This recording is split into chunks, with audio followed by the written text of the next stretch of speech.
সুপ্রিয় শিক্ষার্থী, তোমরা নিশ্চয়ই সবাই ভালো আছো। তোমাদের সাথে আমার আজ সপ্তম অধ্যায় অর্থাৎ পদার্থের গাঠনিক ধর্মের তৃতীয় ক্লাস। আজকের ক্লাসে আমরা শিখব সান্দ্রতা। আর সান্দ্রতা শিখতে হলে আরও বিশেষ কিছু বিষয় আমাদের জানতে হবে। সেই আলোচ্য বিষয় আজকে তোমরা দেখো আমি লিখে রেখেছি: প্রবাহী পদার্থ, সান্দ্রতা, সান্দ্রতা গুণাঙ্ক, সান্দ্রতা গুণাঙ্কের উপর তাপমাত্রা এবং চাপের প্রভাব, স্টোকসের সূত্র, অন্তবেগ বা প্রান্তবেগ এবং কিছু গাণিতিক সমস্যা। তাহলে আমরা প্রথমেই চলে যাই প্রবাহী পদার্থে। প্রবাহী পদার্থ, প্রবাহী পদার্থ কি? যে পদার্থ প্রবাহিত হতে পারে। কোন পদার্থ প্রবাহিত হতে পারে? কঠিন পদার্থ প্রবাহিত হতে পারে, যেমন ইট, কাঠ, বালি, এগুলো কি প্রবাহিত হতে পারে? না, এগুলো সরাসরি প্রবাহিত হতে পারে না। তাহলে কোন পদার্থ প্রবাহিত হতে পারে? পানি প্রবাহিত হতে পারে। যে কোনো তরলই প্রবাহিত হতে পারে, আবার যে কোনো বায়বীয় পদার্থই প্রবাহিত হতে পারে। অর্থাৎ সকল ধরনের তরল এবং বায়বীয় পদার্থই হলো প্রবাহী পদার্থ। এই প্রবাহী পদার্থের বৈশিষ্ট্য আরও ভালোভাবে বোঝার জন্য তার দু ধরনের প্রবাহ জানতে হবে। একটা হলো ধারারেখ প্রবাহ, আর একটা হলো বিক্ষিপ্ত প্রবাহ। ধারারেখ প্রবাহ কি? ধারারেখ প্রবাহ হলো প্রবাহের এমন প্রবাহ যেখানে প্রবাহের প্রতিটা অণু একটা নির্দিষ্ট বেগ নিয়ে তার অগ্রবর্তী অণুকে অনুসরণ করে। এক একটা অণু কিন্তু এক একটা বেগে চলে না, সে নির্দিষ্ট বেগ নিয়ে সামনের অণুকে অনুসরণ করে। যেমন আমরা একটু উদাহরণস্বরূপ চিত্র দেখি। আমরা যদি একটা পানির নল কল্পনা করি, তাহলে দেখো এর মধ্যে অসংখ্য পানির অণু থাকবে।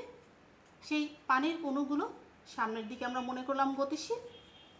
এই নলের মধ্যে সকল পানির অণুগুলোই একটা নির্দিষ্ট বেগ নিয়ে তার সামনের অণুটাকে অনুসরণ করছে, মনে করলাম ভি বেগ। তার মানে সামনের অণুটারও বেগ ভি, তার সামনের অণুটার বেগও ভি। এবং বেগ মানে কিন্তু শুধু মান নয়, দিকও। তার মানে তাদের মান এবং দিক উভয় একই নিয়ে তারা সামনের দিকে অগ্রসর হচ্ছে। সেই ক্ষেত্রে এই পানির অণুর বেগটাকে বলা হবে ধারারেখ প্রবাহ। কখন? যখন এটা নলের মধ্যে থাকছে, নলের মধ্যে প্রবাহিত হচ্ছে, সবসময় কিন্তু পানির বেগ ধারারেখ প্রবাহ হবে না। তাহলে এই ধারারেখ প্রবাহের আরও কিছু বৈশিষ্ট্য রয়েছে। তুমি ধারারেখ প্রবাহের অণুগুলো যে কোনো সময় যে কোনো একটার উপরে যদি স্পর্শক আঁকো, তাহলে তার গতির দিকটা তুমি বুঝতে পারবে। এমন আরও কিছু বৈশিষ্ট্য রয়েছে, তোমরা দেখবে বুঝতে পারবে। আর একটা রয়েছে বিক্ষিপ্ত প্রবাহ। বিক্ষিপ্ত প্রবাহ কি? তাহলে সে ধারারেখ প্রবাহ নয়। তাহলে সে কেমন প্রবাহ? সেখানে অণুগুলো একটা নির্দিষ্ট বেগ নিয়ে তার অগ্রবর্তী অণুকে অনুসরণ করে না। এই ক্ষেত্রে দেখা যায় যে একাধিক বেগ থাকে এক জায়গার অণুগুলোর মধ্যে, কোনোটার বেগ বেশি, কোনোটার বেগ কম। এবং অনেক সময় দেখা যায় এই বিক্ষিপ্ত প্রবাহের ক্ষেত্রে অণুগুলোর ঘূর্ণিপাক খায়। অণুগুলোর গতি এমন থাকে যে ঘূর্ণিপাক খায়। তোমরা যদি সমুদ্রের পানির গতিবেগ চিন্তা করো অথবা নদীর পানির গতিবেগ চিন্তা করো, তখন দেখো সেখানে অনেক ঘূর্ণি অনেক জায়গায় তৈরি হয়, অথবা ঢেউ থাকে, কোথাও উঁচু নিচু হচ্ছে। স্রোত থাকলেও সব জায়গার অণুর বেগ সমান হয় না। এই ক্ষেত্রে তখন সেই বেগকে বলা হয় বিক্ষিপ্ত প্রবাহ।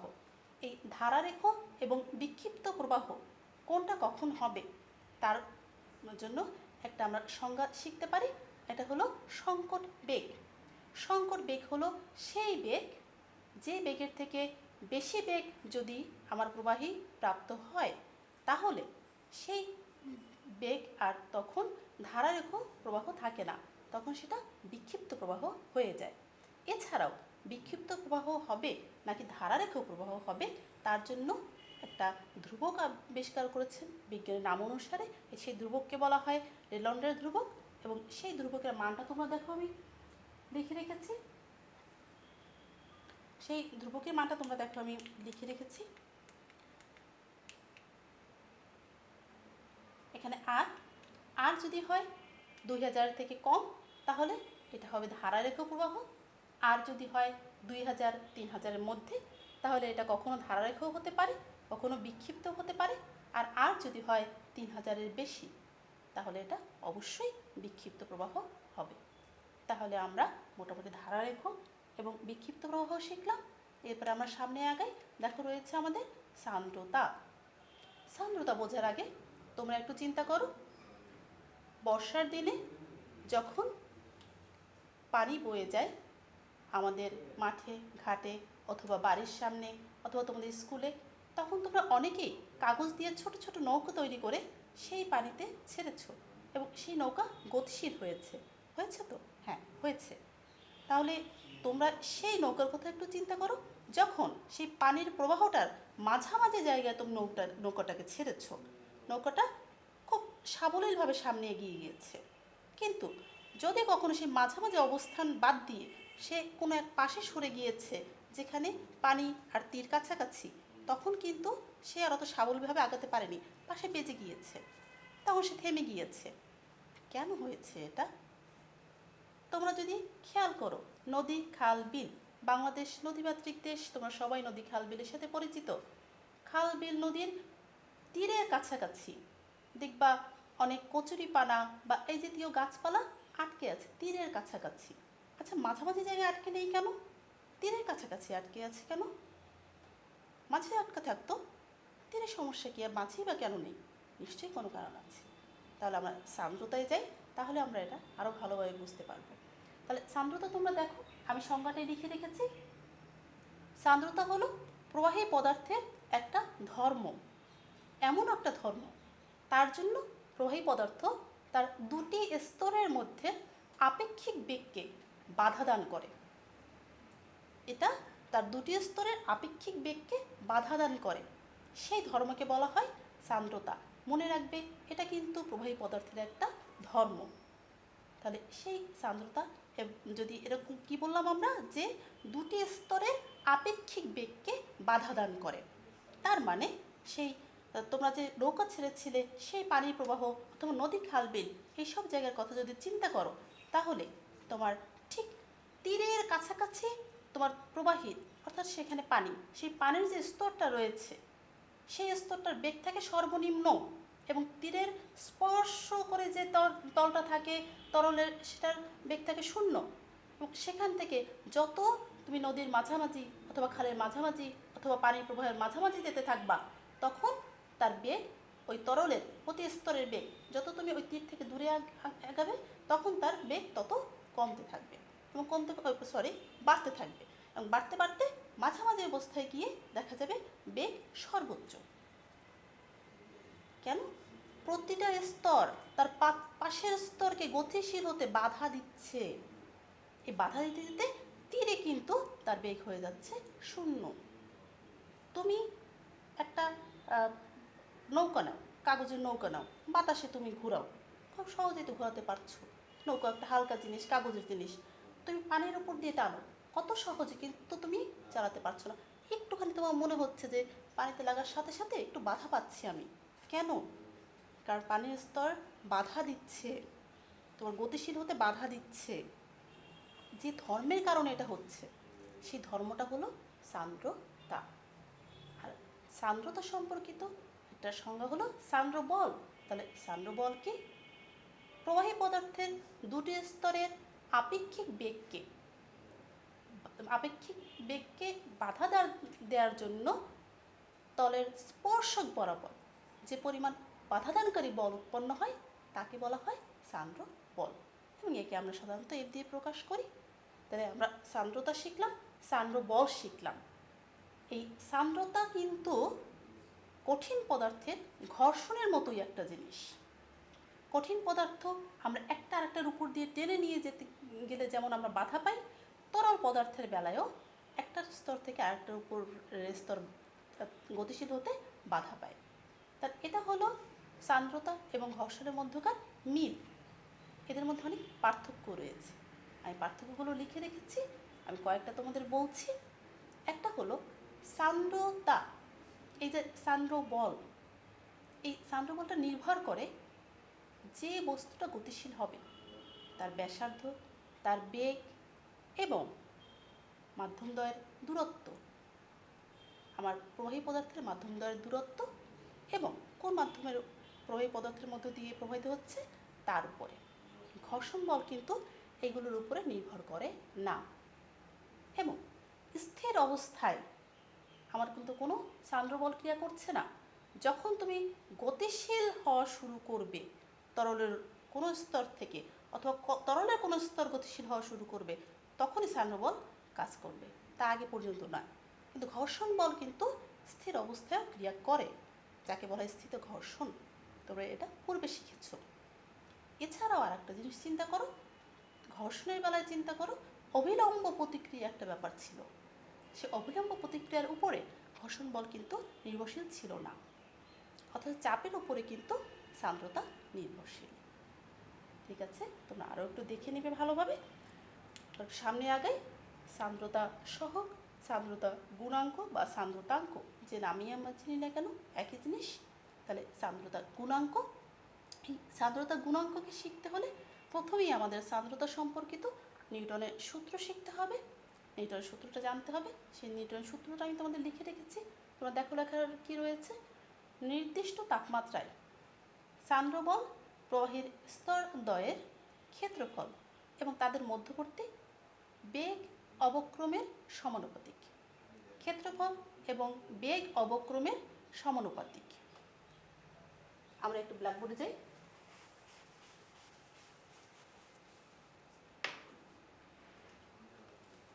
তাহলে আমরা বলতে পারি এফ সমানুপাতিক এ এবং এফ সমানুপাতিক ডিভি বাই ডিওয়াই। ক্ষেত্রফলের সমানুপাতিক, তাহলে হলো এফ সমানুপাতিক এ। আর বেগ অবক্রমের সমানুপাতিক, সেখানে আমরা বললাম এফ সমানুপাতিক ডিভি বাই ডিওয়াই। বেগ অবক্রম আমরা এই জিনিসটা আগে শিখিনি, বেগ অবক্রম। ঠিক আছে, তাহলে আমরা সেই দুটো তলের কথা বিবেচনা করি।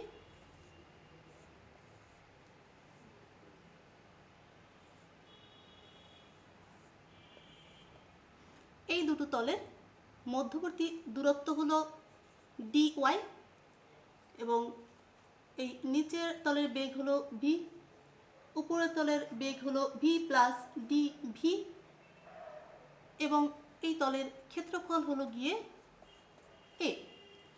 এবং এই ভি, এই ডিভি পরিমাণ বেশি বেগে গতিশীল হওয়ার জন্য যে পরিমাণে স্পর্শকীয় বাধাদানকারী বল উৎপন্ন হচ্ছে তার পরিমাণ হলো এফ। তাহলে প্রথমে তো আমরা বুঝতেই পারলাম এফ সমানুপাতিক এফ, তো সহজ হয়ে গেল। তাহলে ডিভি বাই ডিওয়াই কি বললাম? বেগ অপক্রম। এই দুটো স্তরের মধ্যবর্তী দূরত্ব কত? ডিওয়াই। দুটো স্তরের বেগের পার্থক্য কত? ডিভি। তাহলে ডিওয়াই পরিমাণ দূরত্বে অবস্থিত স্তরের বেগের পরিবর্তন হলো ডিভি। তাহলে একক দূরত্বে অবস্থিত তলের বেগের পরিবর্তন কত? Dv by dy. এটাই হলো আমার বেগ অবক্রম। তাহলে এই দুটো সমীকরণকে যদি আমরা একটু একীভূত করি তাহলে বলতে পারি এফ সমানুপাতিক এ ডিভি বাই ডিওয়াই। তাহলে এখান থেকে আমরা এই সমানুপাতিক চিহ্ন যদি তুলে দিই একটা সমানুপাতিক ধ্রুবক আসবে। সমানুপাতিক ধ্রুবকটা একটু খেয়াল করে আমি লিখেছি এটা। এই যে সমানুপাতিক ধ্রুবক এটা লিখলাম, এটা একটা বিশেষ সমানুপাতিক ধ্রুবক যা আমরা শিখতে চাচ্ছি এই টপিকে। তাহলে সান্দ্রতা গুণাঙ্ক, সান্দ্রতা গুণাঙ্ক। তাহলে সান্দ্রতা গুণাঙ্কের আমাদের সংজ্ঞা জানতে হবে। তার জন্য আমরা যদি মনে করি এ সমান সমান 1 একক, ডিভি বাই ডিওয়াই সমান 1 একক, তাই যদি হয় তাহলে আমার এফ সমান সমান হবে এটা। দেখো তখন হয়ে যাচ্ছে এফ সমান সমান এটা। তাহলে আমরা এখান থেকে যদি এভাবে সংজ্ঞা দিই, তোমরা খেয়াল করো, এখান থেকে আমরা সংজ্ঞা দেব তরলের দুটি স্তরের বেগ অবক্রম একক পরিমাণ বজায় রাখার জন্য একক ক্ষেত্রফলে যে পরিমাণ বাধাদানকারী বল উৎপন্ন হয় তাকে বলা হবে সান্দ্রতা গুণাঙ্ক। তরলের দুটি স্তরের একক বেগ অবক্রম বজায় রাখার জন্য একক ক্ষেত্রফলে যে পরিমাণ বাধাদানকারী বল উৎপন্ন হয় তাকে বলা হচ্ছে সান্দ্রতা গুণাঙ্ক। আমি কিন্তু এখান থেকে সংজ্ঞা দিলাম, ওখানে লেখা রয়েছে কিন্তু আমরা এখান থেকে সংজ্ঞা দিলাম। এভাবে তোমরা সংজ্ঞা দেওয়াও শিখবে। সমীকরণ থেকে সংজ্ঞা দেওয়া শিখলে তোমাদের সংজ্ঞায় ভুল হবে না। যাই হোক, তাহলে আমাদের এবার এর একক শিখতে হবে, মাত্রা শিখতে হবে। তাহলে একক এবং মাত্রা শেখার জন্য আমরা এই সমীকরণের কাছে আবার একটু যাই। এই সমীকরণ থেকে আমরা কি লিখতে পারি? এটা সমান সমান F by A dv by dy. তাহলে এখানে এফ এর একক হলো এন, এর একক হলো মিটার স্কয়ার, ডিভি হলো মিটার পার সেকেন্ড, ডিওয়াই হলো গিয়ে মিটার। তাহলে এখান থেকে আমরা কি বলতে পারি? দেখো এই মিটার মিটার চলে গেল, তাহলে বলতে পারি নিউটন পার সেকেন্ড। এটা উপরে গেলে হয়ে যাবে সেকেন্ড, মিটার স্কয়ার হয়ে যাবে ইনভার্স 2। তাহলে এককটা আসলো কি? Newton second metre inverse 2।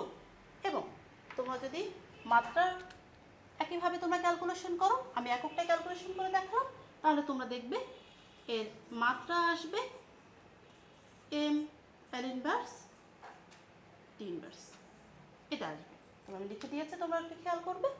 এছাড়াও আমাদের এই সান্দ্রতা গুণাঙ্কের আরও একটা একক রয়েছে, তাকে বলা হয় পয়েস। বিজ্ঞানী পয়েসলুনের নাম অনুসারে কি বলা হয়? পয়েস। এবং এই পয়েসের সাথে আমাদের বর্তমান একক অর্থাৎ নিউটন সেকেন্ড পার মিটার স্কয়ারের একটা সম্পর্ক রয়েছে। তাহলে সেই সম্পর্কটা আমি তোমাদের বলে দিই। তাহলে আমাদের 1 newton second per metre square সমান সমান 10 পয়েস, এটা রয়েছে, তোমরা দেখে নিবা। এবং আচ্ছা, এই যে সান্দ্রতা আমরা শিখলাম, সান্দ্রতা গুণাঙ্ক শিখলাম, সান্দ্রতা গুণাঙ্ক শিখলাম, তাহলে তার সাথে তো সান্দ্রতার অবশ্যই সম্পর্ক আছে, তাই না? তবে সান্দ্রতা গুণাঙ্ক যার বেশি তার সান্দ্রতাও অনেক বেশি, অনেক বড়, সান্দ্রতার পরিমাণও অনেক বেশি। এবং পানির থেকে গ্লিসারিনের সান্দ্রতা 1000 গুণ বেশি, 1000 গুণ বেশি। তোমার চিন্তা করো পানি আর গ্লিসারিনের কথা। পানি রয়েছে, তোমার গ্লিসারিন রয়েছে, তোমার যাকে বলা হয় আলকাত্রা, তোমার চেনো, তাই রয়েছে। 3টা জিনিস রয়েছে, তার 3টার মধ্য থেকে একটা ছোট লোহার বল তুমি ফেলছো। একই সময় পানি তুমি ফেললা, পানির উপর মধ্য দিয়ে তোমার বন্ধু ফেললো গ্লিসারিনের উপরে, তোমার আর এক বন্ধু ফেললো আলকাত্রার উপরে। কোনটা তাড়াতাড়ি নিচে যাবে? আলকাত্রাটা, তাই তো? না, তাই না? তাহলে পানিটা সবচেয়ে আগে টুক করে পড়ে যাবে, তুমি শব্দ শুনতে পাচ্ছ। তারপরে একটু পরেই গ্লিসারিনটার শব্দ তুমি শুনতে পেলা। আলকাত্রার যদি পরিমাণ বেশি হয়, শব্দ শুনতে তোমার 2-3 মাসও সময় লাগতে পারে, যদি অনেক বেশি হয়, তাই না? তার মানে হলো এই সব কিছু হলো সান্দ্রতার কারণে, সান্দ্র বলের কারণে। আলকাত্রা সান্দ্র বল মানে বাধাদানকারী বলের পরিমাণ অনেক বেশি, সে সহজে যায় না তার কোনো স্তর তার অন্য স্তর থেকে বেশি পরিমাণ গতিশীল হয়ে যাক, এবং সে এত পরিমাণ বল প্রয়োগ করতে পারে, এত সহজে তার মধ্যে থেকে অন্য কিছু প্রবাহিত হতে দিবে না। যাই হোক, আমরা সামনে আগাই। তাহলে আমরা নিউটনের সূত্র শিখলাম। এই নিউটনের সূত্রের সাথে সম্পর্কিত আমাদের আরেকটা জিনিস রয়েছে, তা হলো নিউটনীয় তরল। এটা তোমরা বুঝতে পারছো যে যেসব তরল নিউটনের এই সূত্রটা মেনে চলে, নিউটনের সান্দ্রতা সূত্র মেনে চলে, তাকে বলা হয় নিউটনীয় তরল, আর কিছুই না। আর যে মেনে চলে না তাকে বলা হবে অনিউটনীয় তরল। আচ্ছা, অনিউটনীয় তরল কি আসলে আছে? বাস্তবে একে পাওয়া খুবই কঠিন। একটা রয়েছে, সেটা হলো তেল রং। আমরা মোটামুটি সান্দ্রতা শিখলাম। এবার দেখো, সান্দ্রতার উপর কি কোনো কিছুর প্রভাব রয়েছে? তাপমাত্রার প্রভাব অথবা চাপের প্রভাব রয়েছে। আমরা একটু দেখি সান্দ্রতার উপর তাপমাত্রার প্রভাব। তাহলে যেহেতু প্রবাহী পদার্থ 2 ধরনের, তাহলে তরলের উপর এক ধরনের প্রভাব হবে, গ্যাসীয় পদার্থের উপর আর এক ধরনের হবে। তাহলে তরলের উপর কেমন প্রভাব? আমি একটা সমীকরণ লিখে রেখেছি, তোমরা দেখতে পাচ্ছ। মূলত তরলের সান্দ্রতার সাথে তাপমাত্রার সম্পর্কটা হলো অনেকটা ব্যস্তানুপাতিক। মানে যদি তোমার তাপমাত্রা বৃদ্ধি পায় তাহলে সান্দ্রতা হ্রাস পায়, আর যদি গ্যাসের ক্ষেত্রে তোমার তাপমাত্রা বৃদ্ধি পেল, সান্দ্রতা বৃদ্ধি পেল। দুটো সম্পর্ক কিন্তু ভিন্ন। তরলের ক্ষেত্রে সাধারণত কোনো সমীকরণ আসলে ওইভাবে পাওয়া যায়নি। একটা সমীকরণ মোটামুটি এস্টাবলিশড, সেটা তোমাদের আমি দিয়ে দিয়েছি। দেখো লেখা আছে লগ ইটা সমান a plus B by T. সেখানে ক্যাপিটাল টি হলো কেলভিন তাপমাত্রা। আর গ্যাসের ক্ষেত্রে যেহেতু সান্দ্রতা তাপমাত্রা বৃদ্ধিতে সান্দ্রতা বৃদ্ধি পাবে, সূত্রটা হলো এটা সমানুপাতিক রুট টি। ঠিক আছে? তাহলে এই যে সম্পর্ক আমরা যদি একটু লেখাচিত্রের সাহায্যে দেখতে চাই, কিভাবে দেখতে পাবো? তরলের ক্ষেত্রে এক্স অক্ষ বরাবর দিলাম আমরা ইটা, ওয়াই অক্ষ বরাবর দিলাম আমরা লগ ইটা, ওয়াই অক্ষ বরাবর দিলাম টি। তাহলে দেখো সম্পর্ক হলো ব্যস্তানুপাতিক। আর গ্যাসের ক্ষেত্রে এক্স অক্ষ বরাবর দিলাম টা, ওয়াই অক্ষ বরাবর রুট টি, সমানুপাতিক। ঠিক আছে। এবং দেখা যায় যে আমাদের পানির তাপমাত্রা যদি আমরা বৃদ্ধি করি তাহলে 10 ডিগ্রি পানির যে সান্দ্রতা থাকে তা হয় 80 ডিগ্রি সেলসিয়াস তাপমাত্রার পানির সান্দ্রতা 3 গুণ। দেখেছো কত পরিবর্তন হয়েছে। 10 ডিগ্রি সেলসিয়াস তাপমাত্রার পানির যে সান্দ্রতা গুণাঙ্ক তা 80 ডিগ্রি সেলসিয়াস তাপমাত্রার সান্দ্রতা গুণাঙ্কের 3 গুণ বেশি, 3 গুণ বেশি। তার মানে পরিবর্তন হচ্ছে। তাহলে চাপের উপরে কি কোনো প্রভাব থাকে? সান্দ্রতার উপরে কি চাপের কোনো প্রভাব রয়েছে? তরলের ক্ষেত্রে রয়েছে। যদি চাপ বৃদ্ধি পায় তরলের সান্দ্রতা বৃদ্ধি পায়। আর গ্যাসের বেলায় দেখা যায় প্রকৃতপক্ষে তেমন কোনো প্রভাব নেই বললেই চলে, খুব সামান্য কিছু ক্ষেত্রে রয়েছে, সেটা খুবই সামান্য, তোমরা নেই বলতে পারো। তাহলে দুটো সম্পর্ক ভিন্ন। তাপমাত্রা বৃদ্ধি পেল, তরলের সান্দ্রতা কি করলো? হ্রাস পেল। গ্যাসের সান্দ্রতা কি হলো? বৃদ্ধি পেল। দুটো উল্টো কেন? কারণ হলো অনেকটা আন্তঃআণবিক বল। যখন তোমার তরলের বেলায় চিন্তা করো, তরলের অণুগুলো মোটামুটি ঘন সন্নিবেশিত থাকে। এই ঘন সন্নিবেশিত অবস্থায় যখন তাপমাত্রা বৃদ্ধি পায় অণুগুলো ছোট ছোট বেড়ে যায়, তার মধ্যে আন্তঃআণবিক বল কমে যায়, যে কারণে আণবিক বল হ্রাস পাওয়ার কারণে এর সান্দ্রতা গুণাঙ্কের মান হ্রাস পায়, সান্দ্রতার ধর্মটাই হ্রাস পায়। আর গ্যাসীয় পদার্থের ক্ষেত্রে কি হয়? অণুগুলো তো এমনিতেই অনেক দূরে দূরে থাকে। গ্যাসীয় অণুর ক্ষেত্রে সান্দ্রতার কারণ আন্তঃআণবিক বল না। গ্যাসীয় অণুর ক্ষেত্রে সান্দ্রতার কারণ হলো তাদের গতিশক্তি। যখন তুমি তাপমাত্রা বাড়াবে গতিশক্তি বেড়ে যাবে। গতিশক্তি বেড়ে যাওয়ার কারণে একই সময় একই জায়গায় অণু প্রাপ্তির সম্ভাব্যতা বেড়ে যাবে।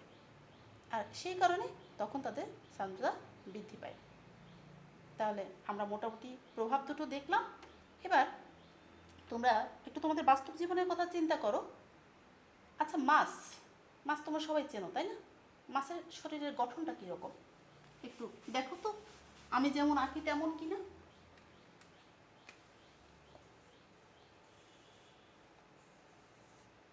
যদি আমরা উলম্বভাবে উপর থেকে দেখি একটা মাছকে পানির মধ্যে, তাহলে এমনই তো দেখতে পাবো না। এরকমই কেন? এটা একটা আয়তাকার হলো না কেন, অথবা একটা পিরামিড আকার হলো না কেন, একটা ট্রপিজিয়াম হলো না কেন, এমনই কেন হলো? এটাকে বলা হয় ধারারেখ গঠন।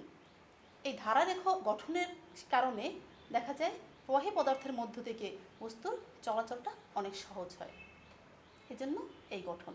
এছাড়া বাস্তব জীবনে আরও কিছু প্রয়োগ রয়েছে, আমি লিখে রেখেছি, তোমরা দেখে নেবে, এগুলো তোমরা বুঝতে পারবে। আমরা সামনে আগাই।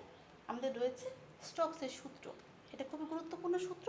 সূত্রটা আমি লিখেছি, তোমরা দেখো। কোনো গোলক আকৃতির কোনো পরিবাহী পদার্থের মধ্য